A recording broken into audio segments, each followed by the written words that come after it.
Muito boa noite a vocês, meus queridos irmãos e irmãs da TV Votorantim, Canal 10, vocês das nossas 5 paróquias que acompanharam o Rosário das 18 horas. Nós estamos iniciando mais um programa Aprofundando na Fé. Saúdo a todos vocês, homens e mulheres de boa vontade, de Votorantim, de região, que estão aí pela supermídia ou estão pela internet. Sintam-se acolhidos neste momento de formação e reflexão.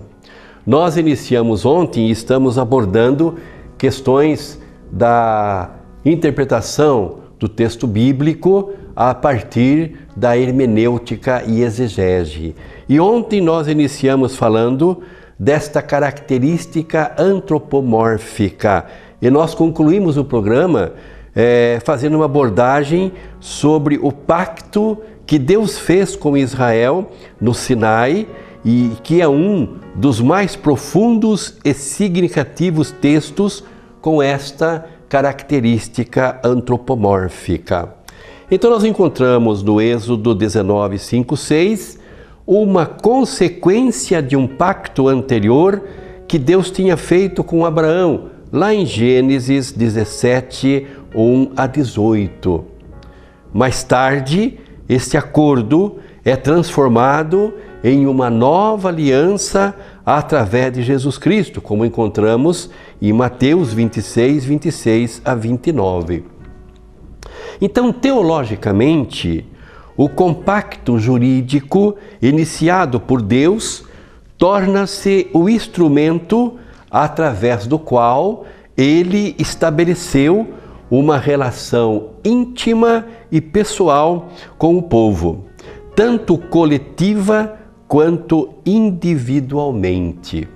Então, sem essas expressões antropomórficas, sem este recurso da linguagem, esta realidade teológica da revelação divina, ela permaneceria praticamente inexplicável. Como revelar ao homem, numa linguagem essencialmente divina, como o homem pode compreender a revelação divina se o autor sagrado não projetar em Deus estas qualidades humanas? E fazer acerto, fazer aliança, combinar e fazer pacto é próprio do ser humano, que no caso aqui é aplicado a Deus. Não teria, meus irmãos, como entender que Deus fez um pacto com a humanidade, com o seu povo de Israel, se não fossem essas expressões antropomórficas atribuídas a Deus. Então não se trata de uma fórmula complicada que o autor usa, mas é uma técnica, um recurso para facilitar a compreensão sobre a revelação divina. Então, o antropomorfismo também atribui forma humana a Deus. E Deus resgata da escravidão egípcia com um braço estendido, como está em Êxodo 6,6, onde diz assim: Por isso, disse aos israelitas: Eu sou o Senhor, vou libertá-los do jugo dos egípcios e livrar-vos de sua servidão. Estenderei o braço para esta libertação e manifestarei uma terrível justiça. Como se torna visível este braço poderoso de Deus que vai libertar o seu povo da escravidão do Egito? Moisés, o braço de Moisés que se estende com o bastão para abrir o Mar Vermelho e em outras ações divinas é realizado concretamente através de Moisés. Moisés e seus companheiros veem a Deus e eles comem e bebem com ele, como está em Êxodo 24, 10 a 11. Os outros textos se referem a, por exemplo, costas, rosto, boca, lábios, ouvidos, olhos, mão e dedo de Deus. Por exemplo, a expressão a ira ardente do Senhor, presente em Êxodo 4:14, é muito interessante. Diz assim: então o Senhor irou-se contra Moisés. Não tens Arão, teu irmão, o levita? Eu sei que ele fala bem. Quando Deus chama Moisés para esta missão, no diálogo com Deus, Moisés manifesta-lhe. Aliás, é uma característica do chamado vocacional na Bíblia, né? Moisés expressa a Deus a sua dificuldade. Ele tem dificuldade de dicção, de falar. Seria gago, diz os textos mais antigos, né? E Deus fica irado com Moisés. O que é irar-se? Uma tradução literal do hebraico, irar, é quando as narinas estão insufladas de ar, né? É o nariz do Senhor que queima quando nós estamos assim, estressados, né? Nervosos, tensos, nós ficamos resfolegantes, né? É o caso aqui quando Deus fala a ira de Deus, Deus está, né, irado com Moisés, e a tradução literal do hebraico é o nariz que se queima, que se inflama, né? É uma linguagem antropomórfica, atribuindo a Deus algo que é humano. Então, indiretamente, expressões antropomórficas também aparecem, como, por exemplo, a espada do Senhor, o arco do Senhor, o trono do Senhor, o escabelo de Deus. São formas antropomórficas aplicadas a objetos que se referem, que expressam aquilo que Deus é. Bem, acreditamos que nós pudemos compreender nesta primeira parte esta compreensão mais exata sobre a linguagem bíblica, o texto bíblico, a partir deste recurso de linguagem antropomorfismo. Uma outra característica dentro desta linha da interpretação do texto bíblico chama-se antropopatismo. Antropopatismo. Vem de antropos, homem, grego, mais patos, que quer dizer paixão. Agora, usadas para se referir às emoções de Deus. Se antes usamos uma característica própria para projetar em Deus uma forma humana, agora, através do antropopatismo, nós vamos aplicar, o autor bíblico aplica a Deus paixão, sentimentos que são humanos. Por exemplo, em Êxodo 25, Deus é ciumento e Deus quer exclusividade. Vai dizer assim: não te prostrarás diante delas e não lhes prestarás culto. Eu sou o Senhor teu Deus, um Deus zeloso, que vingo a iniquidade dos pais nos filhos, nos netos e nos bisnetos daqueles que me odeiam. Um Deus vingativo, um Deus ciumento, um Deus, vamos dizer assim, egocêntrico. Sabemos que Deus não é assim, né? Mas usa-se uma paixão humana, um sentimento humano, para expressar que Deus chama o seu povo à fidelidade na aliança, para que não adorem outros deuses, outras imagens, mas somente ali a Ele. Deus, por exemplo, é um Deus que odeia, né? Lá em Amós 5:21, está escrito assim, ó: odeio vossas festas.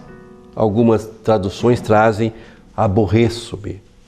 Elas me desgostam, não sinto nenhum gosto em vossos cultos. Aqui o autor, né, através do profeta Amós, está dizendo que não adianta fazer culto a Deus, ter uma liturgia, ter um rito, se não se vive o direito e a justiça. Então, para expressar isso, Deus vai dizer que odeia essas festas. Ora, nós sabemos que Deus é o mais puro amor. João vai dizer, Deus é amor. Se Ele é amor, não pode ser ódio, né?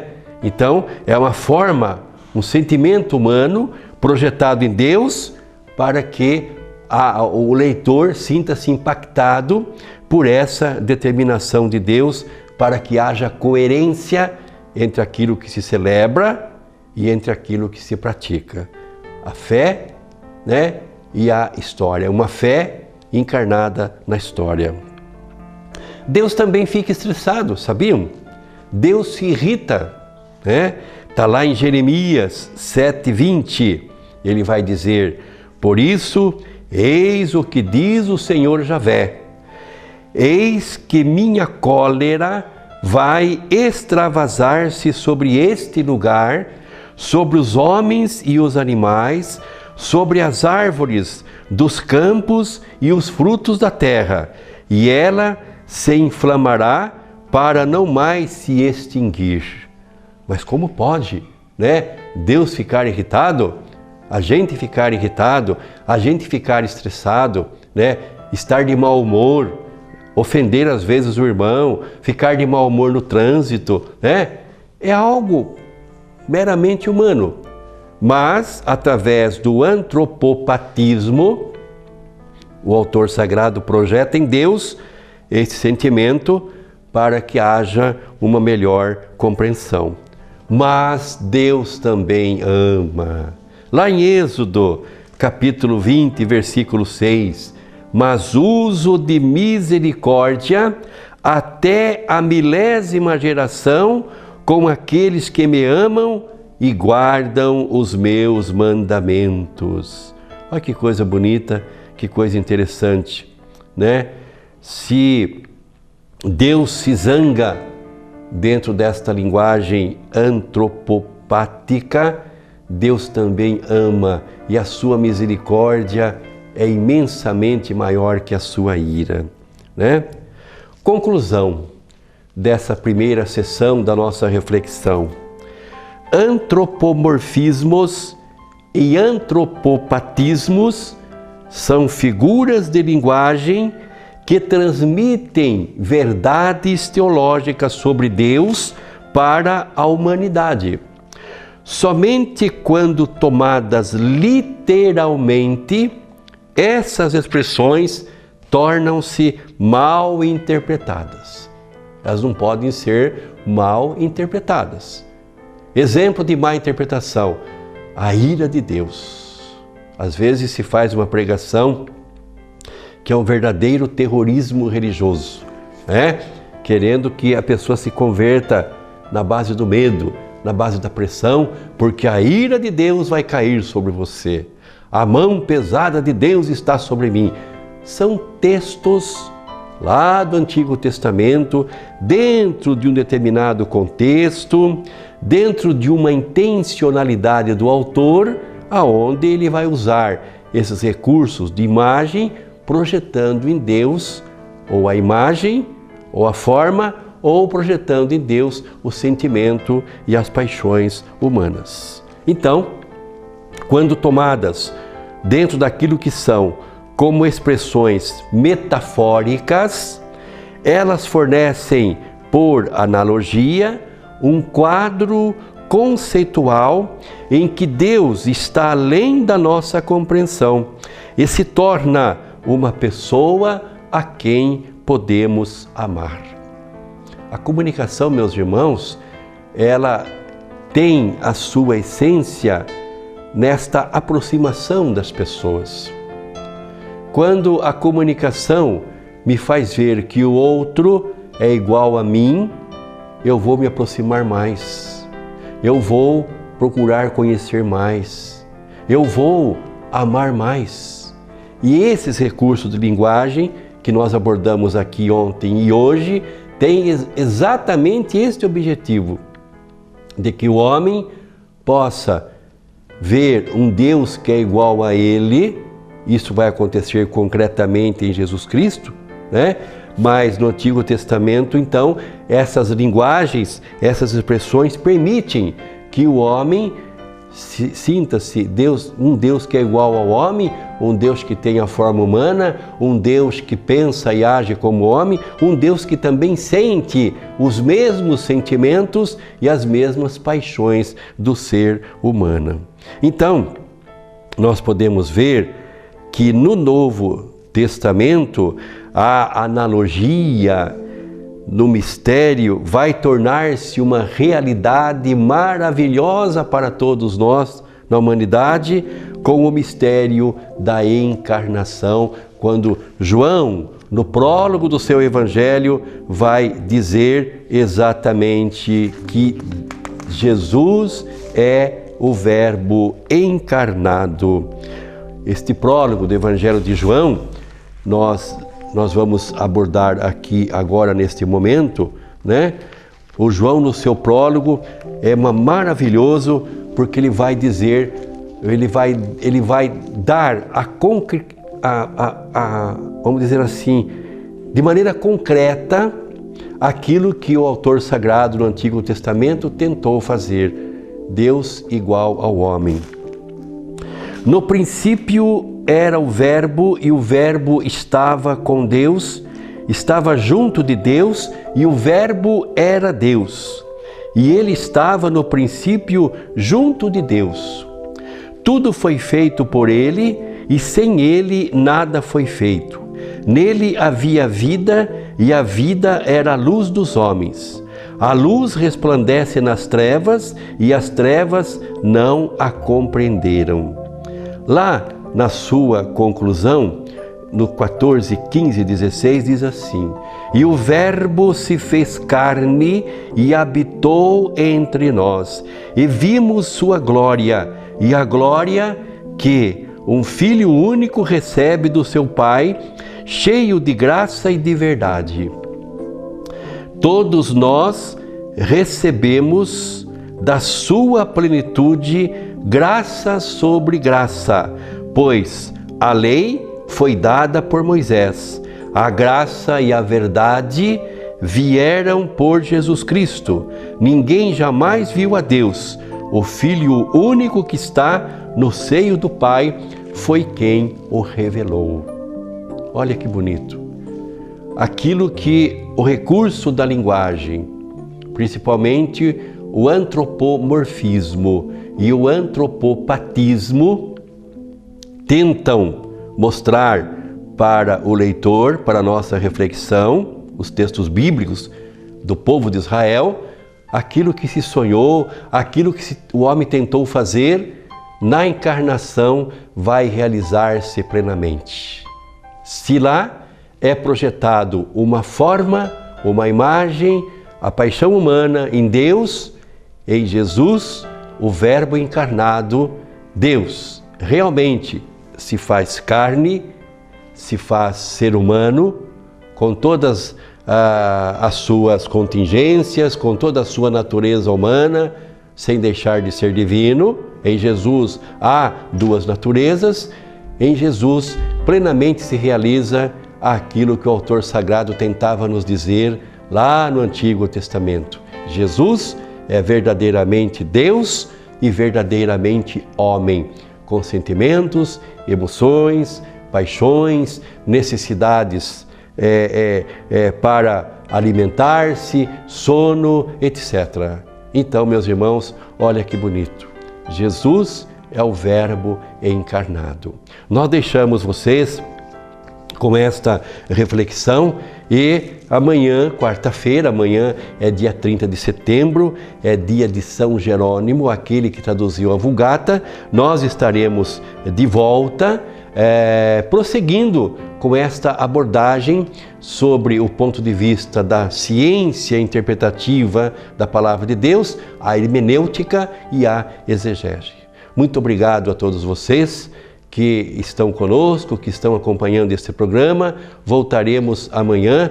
Deus os abençoe, vão com Deus e nós também ficamos com Ele.